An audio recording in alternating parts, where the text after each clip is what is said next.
ठीक है जी, class 11th accountancy accounting equation हम स्टार्ट करते हैं। ठीक है, अकाउंटिंग इक्वेशन जैसे कि हमने क्लास 10th में केमिकल इक्वेशंस पढ़ी थी, जिसमें हमें इक्वेट करना होता था केमिकल इक्वेशंस को, तो उसके बाद हमारा आंसर बिल्कुल करेक्ट आता था, राइट है।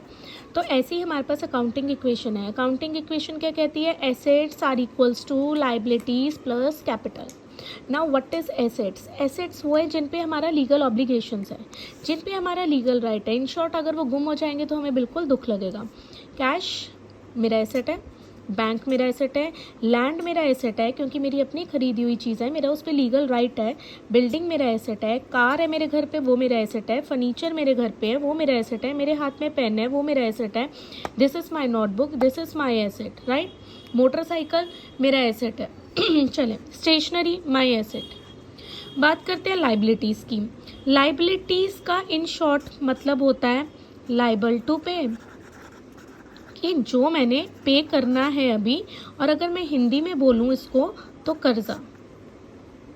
ठीक है, इसलिए इसके अंडर क्या आता है? Bank loan, creditors. Madam creditor क्या चीज़ होती है? देखो, क्रेडिटर्स कौन होते हैं? जो परचेज करते हैं क्रेडिट पे।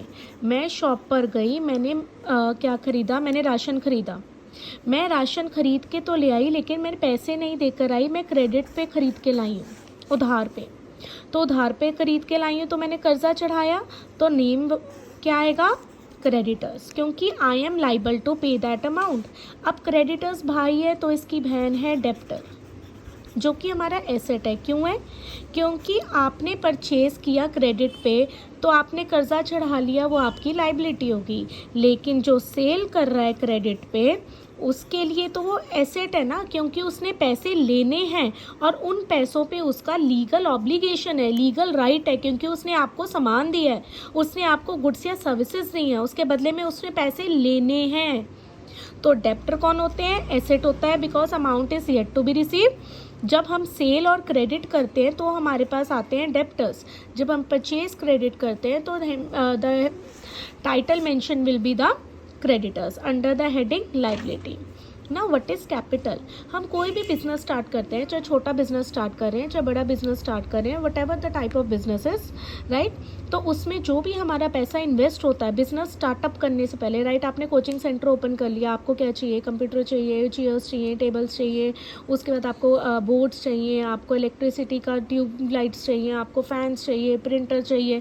दीज आर द कैपिटल जो आप स्टार्टिंग में बिजनेस में इन्वेस्ट कर रहे हो ना, amount, this is called capital. जब हमारे एसेट्स इन दोनों के सम के इक्वल आ जाएंगे, this side is LHS equals to RHS, ठीक है, तो that situation is called the accounting equations. Clear? Now here we I am having a question. ठीक है, मैंने अपनी तरफ से ये क्वेश्चन बिल्ड किया है। Ram started business with cash, कि राम ने बिजनेस स्टार्ट किया है कैश के साथ। Second, he purchase furniture for 25,000। उसने बिजनेस स्टार्ट किया, उसके बाद उसने 25,000 का फर्नीचर भर लिया बिजनेस में। उसके बाद उसने एक लैंड खरीद ली, उसने सोचा चल 50,000 की लैंड खरीद लेता हूँ। फोर्थ में उसने क्या किया? फर्नीचर जो था ना, उसमें से 20,000 का फर्नीचर बेच दिया। Let's start with the accounting equation. मैं सबसे पहले अकाउंटिंग इक्वेशन लिखूंगी। Assets is equals to liabilities plus capital. एक बात का ध्यान रखेंगे, एसेट्स के नीचे ज़्यादा जगह छोड़ेंगे, लाइबिलिटीज़ के नीचे थोड़ी सी कम जगह छोड़ेंगे, और सबसे नीचे छोड़ेंगे कैपिटल के नीचे। सबसे पहला आ रहा है, स्टार्टिंग में वो कैश लेकर आया, तो दैट इज़ माय कैपिटल। चलो जी, कैपिटल में ऐड कर देते हैं 1 लाख। लेकिन किस रूप में लेकर आ रहा है? कैश के रूप में लेकर आ रहा है, तो मतलब कैश तो मेरा एसेट है। मैंने एसेट के नीचे छोटी सी हेडिंग डाली कैश, और उसमें 1 लाख ऐड कर दिए। इज दैट इक्वेशन इक्वेट हो रहा है हमारा? Yes. Let's move on to the second. ठीक है, सेकेंड पे मूव ऑन करती हूँ। He purchase furniture for 25,000। कभी भी आप एक शॉप पे जाते हो, ठीक है, आप शॉप पर गए, आपने बोला मुझे फर्नीचर चाहिए 25,000 का। आप क्या करोगे? अपने घर पे 25,000 का फर्नीचर खरीद कर ले आओगे और 25,000 रुपये दे आओगे। That's all you will going to do. ठीक है, तो फर्नीचर तो मेरा एसेट है, हमें पता है। ठीक है, ये मेरे पास सामान है और ये मेरा एसेट है। मेरे पास फर्नीचर आ गया 25,000 और कैश चला गया 25,000। दैट्स ऑल, और कुछ तो किया ही नहीं। ना ही मैं कर्जा चढ़ा कर आई, और स्टार्टिंग में तो पैसा आया ही नहीं ना, ये बोला जो आया वो मैंने स्टार्टिंग में लिख दिया। इक्वेट 0 0। नेक्स्ट कह रहे हैं कि उसने एक लैंड खरीदी है 50,000 की। लैंड अगेन मेरा एसेट है, मैंने एसेट के नीचे हेडिंग डाली, कितने की खरीदी है? 50,000 की। ऑफ कोर्स कैश पे खरीदी है क्योंकि क्रेडिट मेंशन नहीं है। 50,000 मेरा गया। अब क्रेडिट वाली सिचुएशन में मैं बताऊंगी, ठीक है, यहाँ पर कुछ भी नहीं हुआ। ही सोल्ड फर्नीचर फॉर 20,000। जब हम सोल्ड करते हैं ना किसी चीज़ को तो सामान चला जाता है, बदले में पैसे आ जाते हैं। फर्नीचर गया 20,000 का और पैसा आ गया 20,000, ठीक है जी। लेकिन अगर मैं एक चीज़ इसमें ऐड कर दूँ, he purchase computer for ₹5,000 on credit. वो कंप्यूटर खरीद कर लाया और पैसे देकर नहीं आया, और ये सामान लेकर आया क्रेडिट पे।